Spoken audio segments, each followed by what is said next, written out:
Bonjour, je vais vous parler aujourd'hui de la Fed. Relèvera, relèvera pas. Lors de son prochain comité de politique monétaire, le FOMC du 13 juin, la Réserve fédérale américaine va-t-elle relever pour la 7e fois depuis 2015 et pour la 2e fois cette année ses taux d'intérêt, après une hausse d'1/4 de point en mars. Même s'ils ne sont plus que 3/4 des experts à attendre un nouveau tour de vis, après tout de même 97% début mai, la question ne se pose pas vraiment. La Fed devrait relever. Mais ensuite, relèvera-t-elle ses taux encore une fois ou deux fois cette année, donc 3 la position officielle de la Fed, ou bien 4 fois en tout pour 2018. La période de blackout, la période de silence précédant les réunions de la Fed a débuté le 1er juin. Donc, aucune chance d'avoir de nouvelles informations de la Fed, qui a désormais peu de marge de manœuvre pour influencer les anticipations de marché. Depuis décembre 2015, la Banque centrale américaine a déjà augmenté 6 fois ses taux courts pour les porter à 1,75% en mars, sans que le rythme économique faiblisse, fortement en tout cas.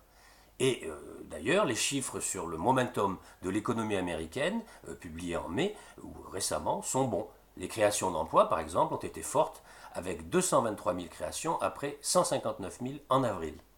Le président Trump a décidé en fin d'année dernière de procéder à une politique de relance, principalement au travers d'une réforme fiscale de grande ampleur. Je l'ai déjà évoqué plusieurs fois. Mais attention, cela n'arrange pas les affaires de la Fed, car cette politique pousse la croissance et l'inflation, alors que la Fed veut conserver cette inflation autour de 2%. D'ailleurs, dans les minutes de la dernière réunion de sa politique monétaire du début mai, eh bien, la Fed évoque désormais un objectif symétrique de 2%, contre précédemment un seuil de 2%. Concrètement, cela semble vouloir dire que la Fed ne s'inquiétera pas vraiment si l'inflation passe passagèrement ou pour un petit moment au-dessus de 2%, puisqu'en premier lieu, il s'agit de ne pas affoler, surtout pas affoler les marchés. Dès lors, le nouveau président de la Fed, Jérôme Powell, doit-il rester prudent et s'en tenir aux 3 hausses des taux programmées pour 2018 et risquer d'être accusé de laxisme si l'inflation repart? Ou doit-il agir plus fortement et risquer ainsi de provoquer un choc sur les marchés?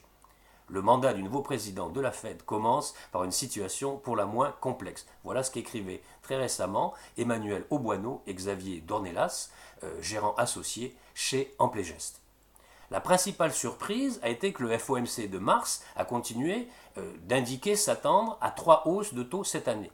De nombreux investisseurs s'attendaient à ce que la Fed prévoie 4 hausses compte tenu de la croissance plus forte, de la baisse du chômage et de l'amélioration des perspectives économiques. Guillemets, nous continuons de croire que la Réserve fédérale augmentera son taux de directeur de 3 hausses supplémentaires cette année, donc 4 en tout, car nous croyons que les pressions inflationnistes augmentent aux États-Unis. Voilà ce qu'estime Charles Saint-Arnaud, Senior Investment Strategist chez Lombard-Odier. Le communiqué et la conférence de la Fed, ces jours à venir, seront donc épluchés de près, probablement un peu plus que d'habitude. Alors d'ici là, bon trade, gardez un œil sur la Fed et à bientôt pour de nouvelles news du chalet.